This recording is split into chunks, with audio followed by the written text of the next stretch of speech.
My name is Violet, and I am 54 years old. I never imagined that my own son-in-law would humiliate me in front of strangers screaming that I could not afford a car at the dealership where he worked. He called security to throw me out like I was some kind of criminal.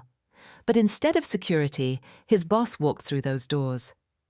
What he said next made my son-in-law turn white as a ghost, and everything changed in that moment.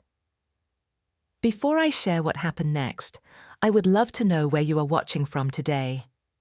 Drop a comment below with your location.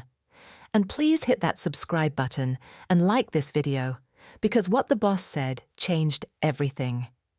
Trust me, you do not want to miss how this story ends. I was born in a small coal mining town in eastern Kentucky, the kind of place where everyone knew everyone and nobody had much of anything. My father worked underground for 32 years, coming home every evening covered in black dust, his lungs slowly filling with the poison that would eventually take his life.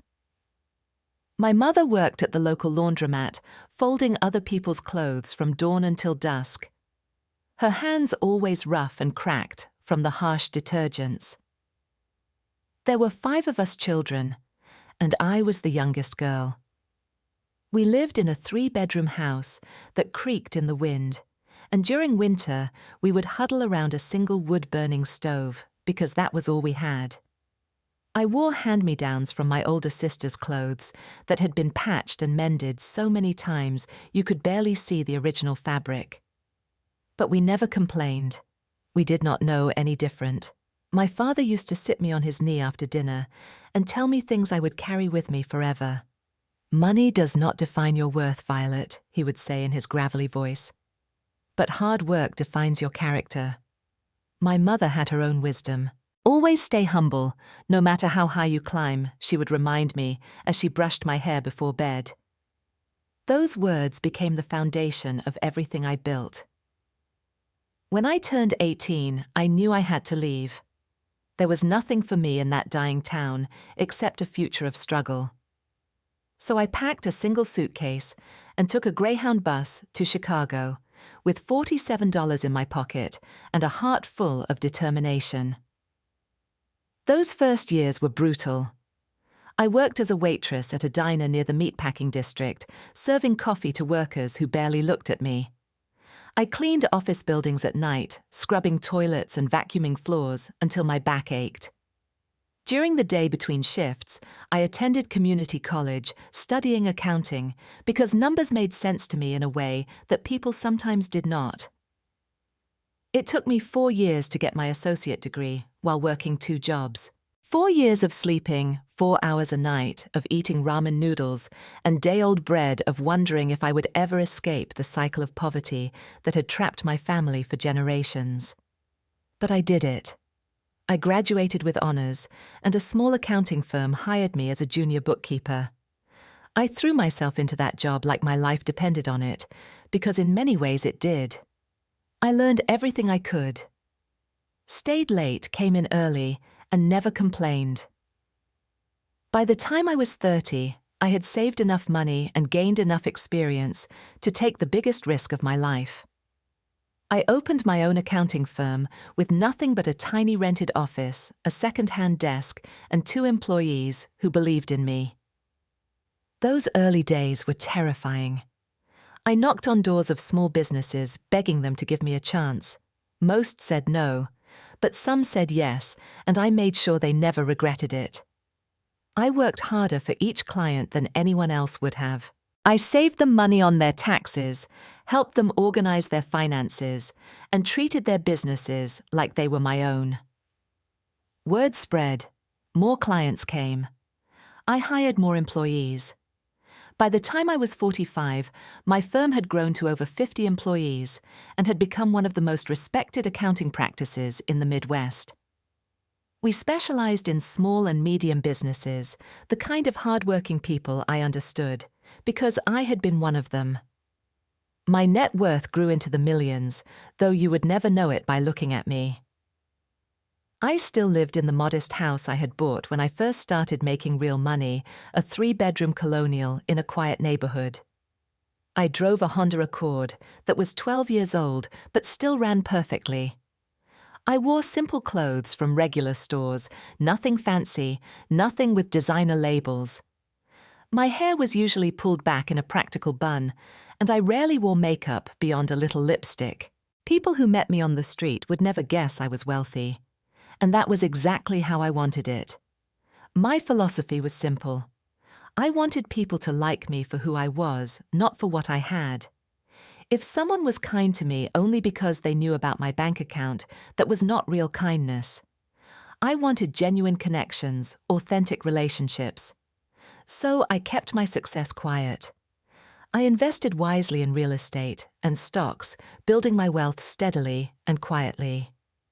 When I gave to charity, which I did often, I always requested anonymity. I did not need my name on a building or a plaque on a wall. The satisfaction of helping was enough. My husband Gerald shared this philosophy completely. We met when I was 32 at a business networking event. He was an engineer, practical and down to earth, and he understood me in ways nobody else ever had. We married a year later and built a life together based on love, not luxury. We were happy in our simple existence, enjoying quiet dinners at home, walks in the park, and the company of our daughter. Gerald passed away 3 years ago from a sudden heart attack. One moment he was there laughing at something on television, and the next moment he was gone. Losing him was the hardest thing I have ever endured. But he left me with 28 wonderful years of memories and our beautiful daughter Meredith. Meredith was our only child born when I was 34, and Gerald was 37. We had tried for years before she came along, and when she finally arrived, she felt like a miracle. Perhaps that is why we spoiled her a little. Not in obvious ways, not with excessive material things, but with attention and love, and the kind of comfortable life I never had growing up. I tried to teach her the values my parents had taught me. I told her about my childhood in Kentucky, about the struggles, about the importance of hard work and humility. But I wonder now if those lessons ever truly took root. Meredith grew up in a nice house, went to good schools, never worried about where her next meal would come from. She knew we were comfortable, but she did not know the full extent of my success. I kept that private even from her because I wanted her to build her own path. She graduated from a decent university with a degree in marketing and got a job at an advertising agency in the city. She was doing well, earning a respectable salary, living in a nice apartment. I was proud of her independence. Then she met Derek. It was at some kind of networking party for young professionals. Meredith came home glowing, talking about this charming man she had met.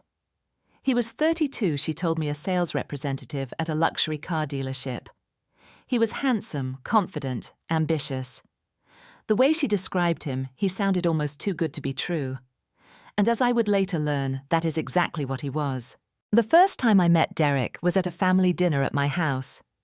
Meredith had been dating him for about 3 months and was eager for us to meet. I prepared a nice meal, nothing fancy, just roast chicken with vegetables and homemade apple pie for dessert. When they arrived, I opened the door with a warm smile, ready to welcome this man my daughter clearly adored. Derek was indeed handsome.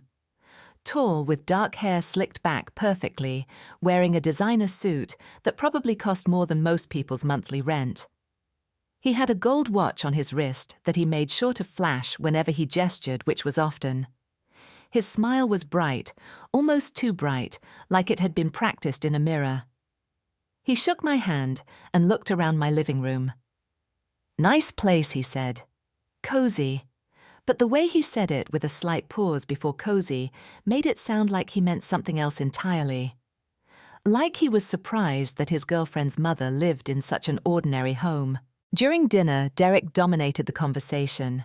He talked about his job constantly, about the expensive cars he sold, about the wealthy clients he dealt with, about his plans to become a manager and eventually own his own dealership. Everything he said seemed designed to impress, to showcase his success and ambition. At one point, Gerald, who was still alive, then asked Derek about his family. Derek's expression flickered for just a moment before he launched into another speech about how he had pulled himself up by his bootstraps, how he was entirely self-made. But he changed the subject quickly, steering back to his favorite topic himself. When Derek learned that I owned a small accounting firm, his interest dimmed noticeably. "Oh, that is nice," he said in the same tone you might use when someone tells you about their stamp collection.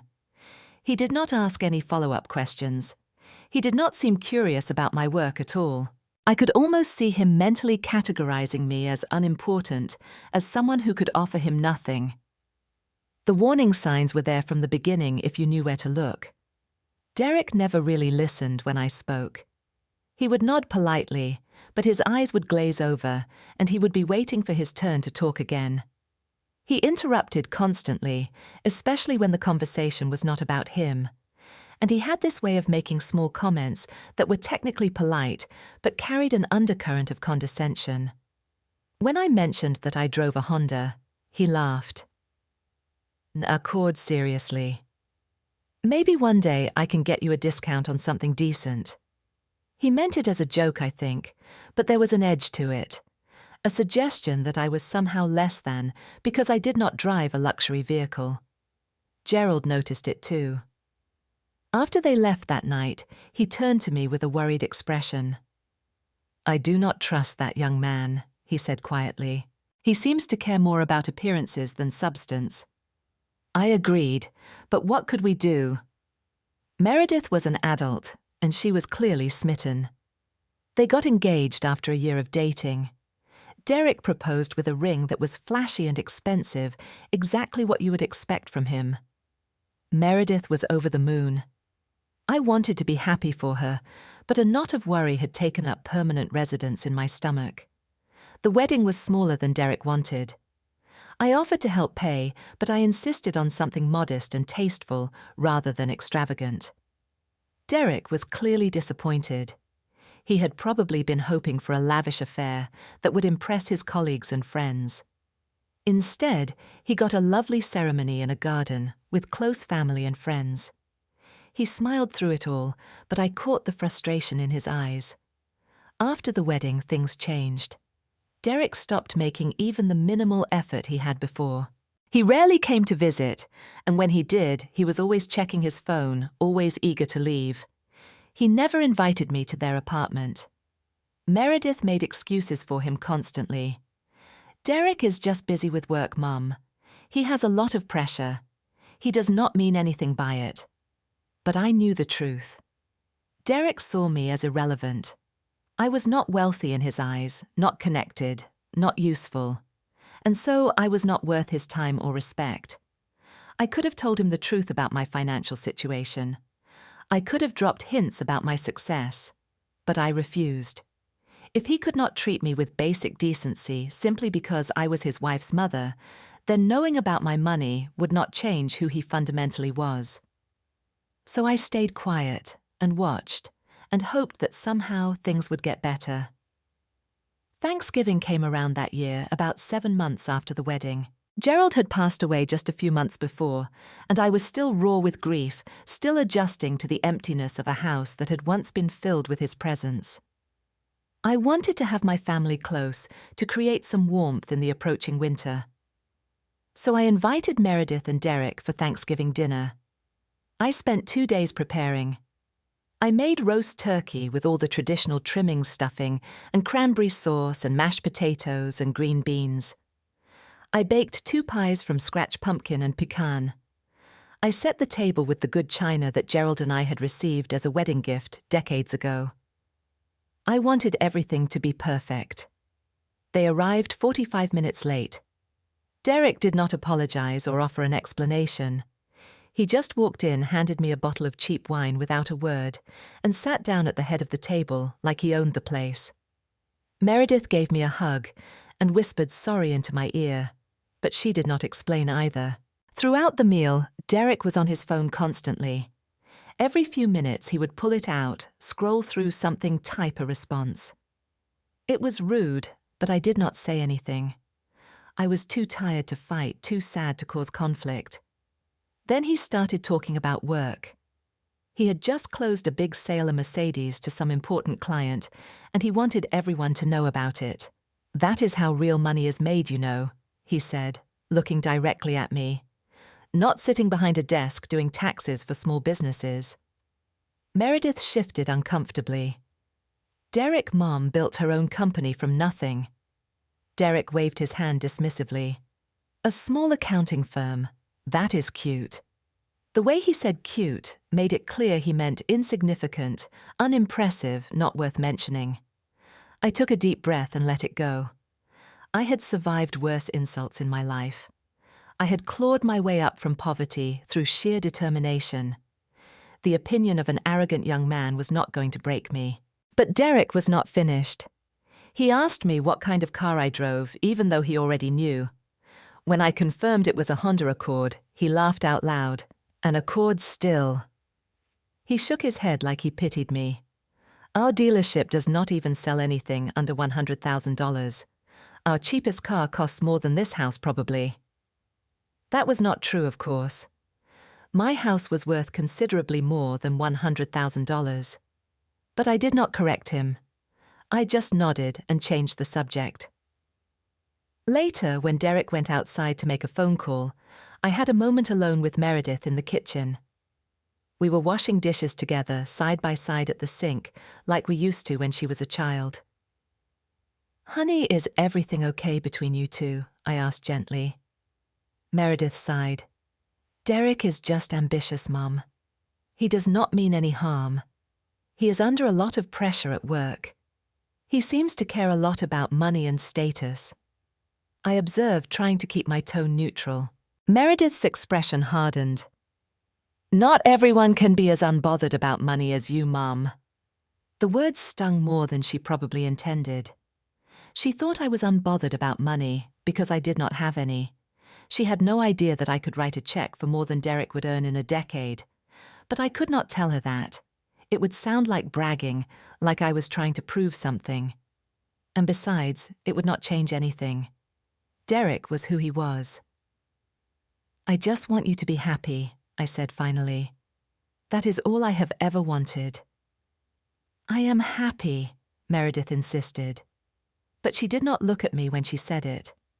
What I did not know was that Derek had come back inside and was listening from the hallway. He heard me say that money was not everything, and in his mind that confirmed everything he believed about me. That I was a naive, unworldly woman who did not understand how the real world worked. That I was exactly as insignificant as he had assumed. From that point on, Derek treated me with even less respect than before. He stopped pretending altogether. He would make snide comments about my clothes, my car, my house. He would roll his eyes when I spoke. He told his friends that his mother-in-law was a sweet old lady, but not very sophisticated. He probably thought he was being generous with that assessment. I heard about these comments through Meredith, who would sometimes let things slip without realizing it. Derek said you would not understand because you did not grow up with money. She told me once, completely oblivious to the irony. "Derek thinks we should host Christmas at our place this year because our apartment is nicer." Each comment was a small cut, and together they began to bleed. But I kept my composure. I had learned long ago that reacting to cruelty only gives it power. So I stayed quiet, stayed dignified, and waited. I did not know what I was waiting for exactly. Maybe just for Meredith to see the truth on her own. Maybe for karma to intervene. Or maybe I was just too tired to fight. But sometimes life has a way of forcing the truth into the light, whether we are ready for it or not. The day everything changed started like any other Tuesday morning. I woke up at 6, made myself a cup of coffee, and sat in my kitchen watching the sunrise through the window. The house was quiet. It was always quiet now without Gerald. I had been thinking for a while about buying a new car. My Honda Accord had served me faithfully for 12 years, but it was starting to show its age. Strange noises had begun coming from the engine. The air conditioning worked only intermittently. It was time for something new. Now you might expect that someone with my resources would have bought a luxury car years ago. but I had never felt the need. A car was just a way to get from one place to another. Why spend a fortune on something that would lose value the moment you drove it off the lot? But lately, I had been reconsidering. Gerald and I had always planned to take a road trip across the country when we retired. We had talked about it for years, dreaming about the places we would see, the adventures we would have. He died before we could make it happen. I decided that I would take that trip alone. I would honor his memory by doing something we had always planned. And if I was going to spend weeks driving across America, I wanted to do it in comfort. I wanted to do it in style. I deserved that much after everything I had worked for. So I started researching. I looked at Mercedes, BMW, Audi. They were all nice, but none of them felt special enough. Then I came across the Rolls-Royce Phantom. It was absurdly expensive, of course, more than $450,000. But when I read about the craftsmanship, the attention to detail, the sheer artistry of the vehicle, something clicked. This was not just a car, this was a masterpiece on wheels. I found a dealership about an hour from my home that sold Rolls-Royce vehicles. When I pulled up their website, I felt my stomach drop. It was the dealership where Derek worked. I considered going elsewhere. There were other Rolls-Royce dealers, though they were farther away. But then I thought, why should I inconvenience myself because of him? This was the closest dealer, and they had an excellent reputation.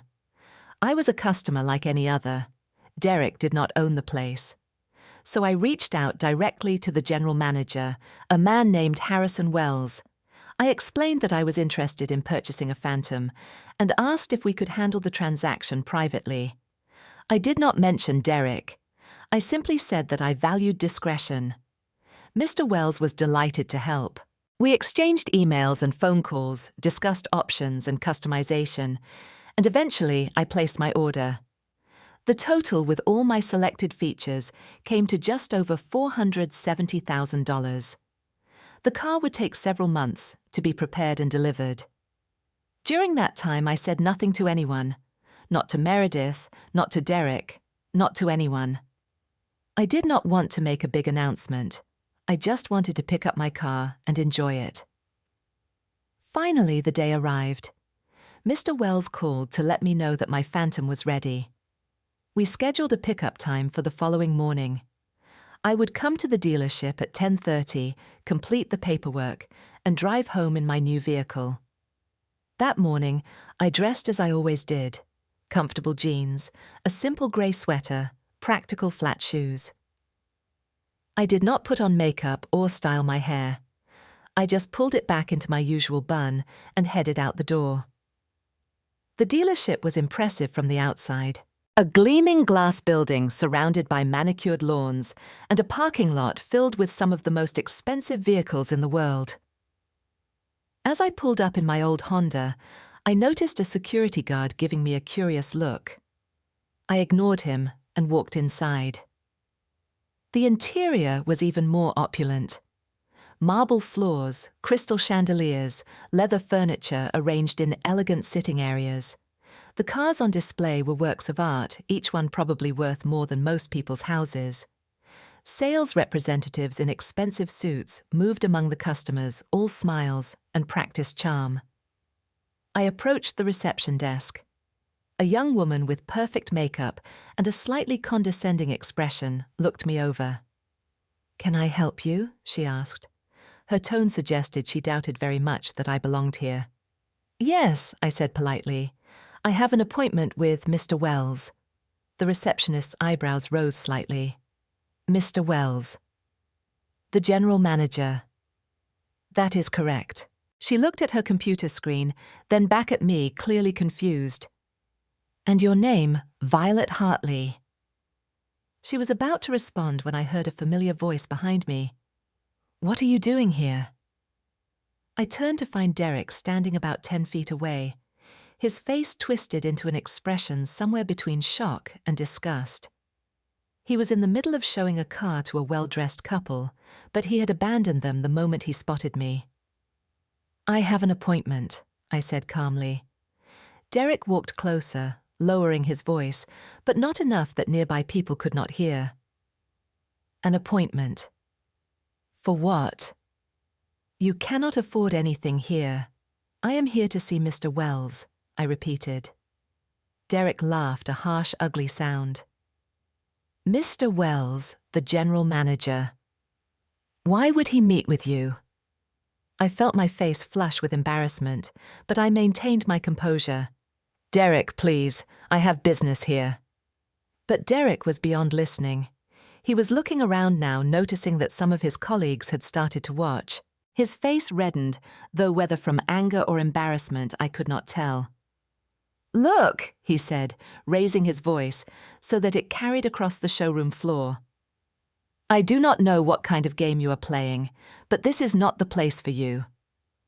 Derek, please lower your voice. Our cars cost more than your entire savings. Probably, he continued, ignoring me. You should go to a used car lot down the street. That is more your speed. People were definitely staring now. The couple Derek had been helping exchanged uncomfortable glances. Other customers paused their browsing to watch the spectacle unfolding near the reception desk. I felt small. Even knowing what I knew, even knowing that I could buy every car in this showroom and still have money left over, I felt small. That is the power of public humiliation. It strips you of your dignity regardless of the truth. Get out of here before you embarrass yourself more, Derek spat. And me. He turned to the receptionist who was watching with wide eyes. Call security, he demanded. This woman is trespassing. The receptionist hesitated, looking between Derek and me, clearly unsure what to do. I opened my mouth to say something, anything, but before I could speak, a door at the back of the showroom opened, and everything changed. Harrison Wells walked out of his office with a broad smile on his face. He was a distinguished man in his early 60s, silver-haired and impeccably dressed, with the kind of confident bearing that comes from decades of success. He had heard the commotion from inside and had come to investigate. His eyes found me immediately, and his smile widened. He walked toward us with quick, purposeful strides, and as he approached, I saw confusion flicker across Derek's face. Mrs. Hartley. Mr. Wells said warmly, extending his hand to me. I am so sorry to keep you waiting. Please accept my sincere apologies for this situation. Derek's mouth fell open. He looked at Mr. Wells, then at me, then back at Mr. Wells, as if waiting for someone to tell him this was all a joke. Derek started, but Mr. Wells was not finished. The general manager turned to face Derek, and his expression had gone from warm to ice-cold. Derek, he said, his voice carrying clearly across the now silent showroom. This is Mrs. Violet Hartley. Her Rolls-Royce Phantom has arrived today. He paused, letting the words sink in. She is one of our most valued customers. The color drained from Derek's face. What? That is impossible. She is she is your what? Derek. Derek swallowed hard. She is my mother-in-law. I did not know. She never told me. Mr. Wells nodded slowly. So you judge people by how they dress. Is that how we train our employees here? No, sir, I just thought... You thought what? That, because she was not wearing designer clothes and did not arrive in a luxury vehicle. She could not possibly be a legitimate customer. Derek had no answer. He stood there exposed as every person in the showroom watched his humiliation unfold. Mr. Wells continued his voice, now loud enough for everyone to hear clearly. For your information, Derek, Mrs. Hartley, owns one of the most successful accounting firms in the Midwest. She has been a client of our parent company for many years. Her net worth is probably more than everyone in this room combined, myself included. The silence that followed was deafening. The couple Derek had been helping stared at him with barely concealed contempt. His colleagues looked away embarrassed on his behalf. The receptionist was studying her keyboard with intense focus. Derek tried one more time. I did not know. How was I supposed to know Mr. Wells stepped closer to him? That is precisely the point. You should not need to know. Every person who walks through those doors deserves to be treated with respect, regardless of how they look or what car they drive. That is the foundation of customer service. That is basic human decency. He turned back to me, his expression softening. Mrs. Hartley, once again, I deeply apologize for this inexcusable behavior. Please allow me to personally escort you to your vehicle. I nodded, not trusting my voice at that moment. Before I followed Mr. Wells toward the private viewing room, where my Phantom waited, I paused in front of Derek. He would not meet my eyes. His face was crimson, his hands clenched at his sides. I did not say anything cruel. I did not gloat or rub it in. I just looked at him for a long moment, and when I finally spoke, my voice was quiet. I never lied to you, Derek. You just never thought to ask. Then I walked away, leaving him standing there in the wreckage of his own making. The Rolls-Royce Phantom was magnificent. Mr. Wells spent nearly an hour walking me through every feature, every detail, every technological marvel packed into that vehicle. The interior was finished in a cream leather that felt softer than anything I had ever touched, with hand-stitched accents and real wood trim. The engine was so quiet, you could barely hear it running. The ride was smooth as silk. I signed the paperwork in Mr. Wells's private office, and he apologized again for Derek's behavior. He assured me that the matter would be handled appropriately. I did not ask what that meant. I knew it was not my place to demand consequences. That was between Derek and his employer. But I suspected, given how seriously Mr. Wells seemed to take the situation, that Derek's career at this dealership was over. I was right. That afternoon, Mr. Wells called Derek into his office. The meeting lasted less than 30 minutes. Derek was informed that his behavior was completely unacceptable, that he had violated every principle the dealership stood for, and that his employment was terminated effective immediately. Derek tried to argue. He tried to explain, to blame me for not revealing my wealth. But Mr. Wells was unmoved. If you treat a wealthy customer like this because of her appearance, he said, how do you treat customers who actually do not have money? The answer is something we cannot afford to find out. Derek cleared out his desk that same day. Security escorted him to the parking lot. Word spread quickly through the automotive sales community. Within weeks, everyone knew the story of the salesman who had tried to throw out a customer who turned out to be purchasing a car worth nearly $500,000. Derek could not find work at any reputable dealership after that. His reputation was destroyed. He had been branded as someone who judged books by their covers, who treated people differently based on perceived wealth. In an industry built on relationships and trust, that was a death sentence. Meredith called me that evening crying. Mom, Derek told me what happened. Why did you not tell me you were buying a Rolls-Royce? I sighed, cradling the phone against my ear. Would it have made a difference, sweetheart? There was silence on the other end. Derek treated me that way, not because he did not know I had money. I continued gently.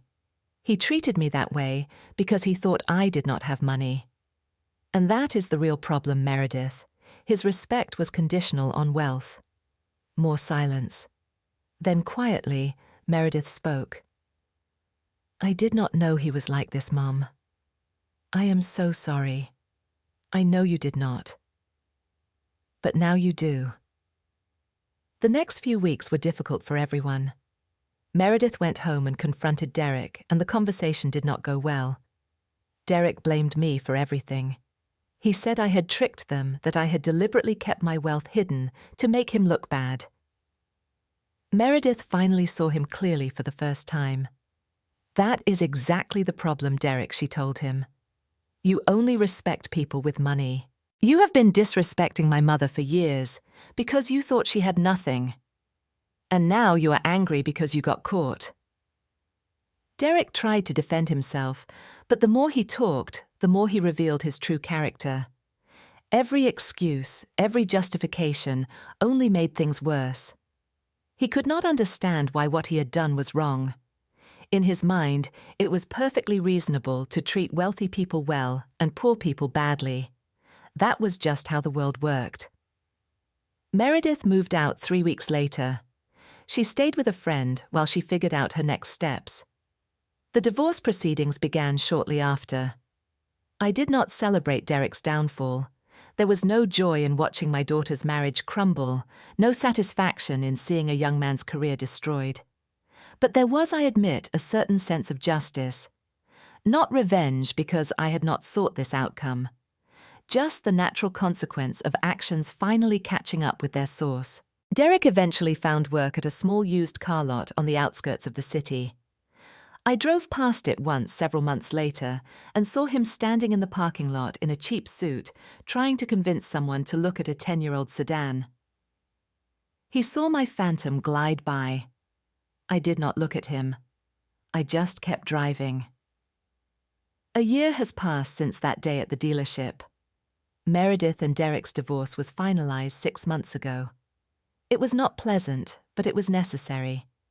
My daughter has moved to an apartment near my house, and we have become closer than we have been in years. She is rebuilding her life, figuring out who she is without a husband who valued status over substance.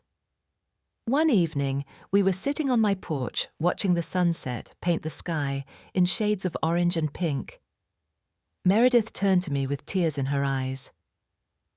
"Mom, I am sorry I never really saw you," she said.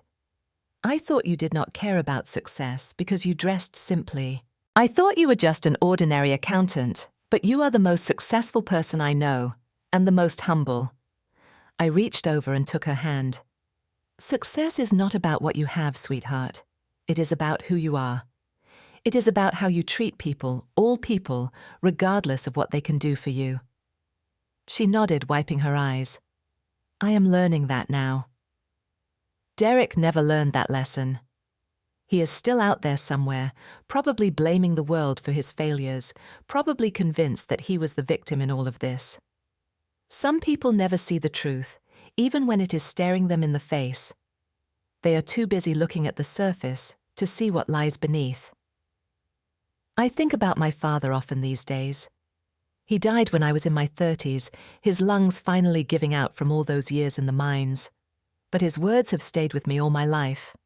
"Character is how you treat those who can do nothing for you," he used to say. Derek failed that test spectacularly. And in failing it, he lost everything. I do not hate him. I feel sorry for him, actually. He spent his whole life chasing the wrong things, measuring his worth by the car he drove and the clothes he wore. He never understood that real wealth has nothing to do with money. My Rolls-Royce sits in my garage now. I drive it occasionally, usually when I want to take a long, peaceful journey on country roads. It is a beautiful machine, and I enjoy it. But it does not define me. I am still the same woman who grew up in a coal mining town in Kentucky, who worked her way through school waiting tables and cleaning offices, who built a business from nothing through hard work and determination. The car is just a car. What matters is who I am inside. And I finally took that road trip I had always planned with Gerald. I drove across the country alone, but I did not feel lonely. I felt his presence with me every mile. I saw the Grand Canyon and Yellowstone and the Rocky Mountains. I drove along the Pacific Coast Highway and watched the sun set over the ocean. I stopped in small towns and talked to strangers and remembered why I fell in love with this country in the first place. Gerald would have loved every minute of it. And in a way, I think he was there with me.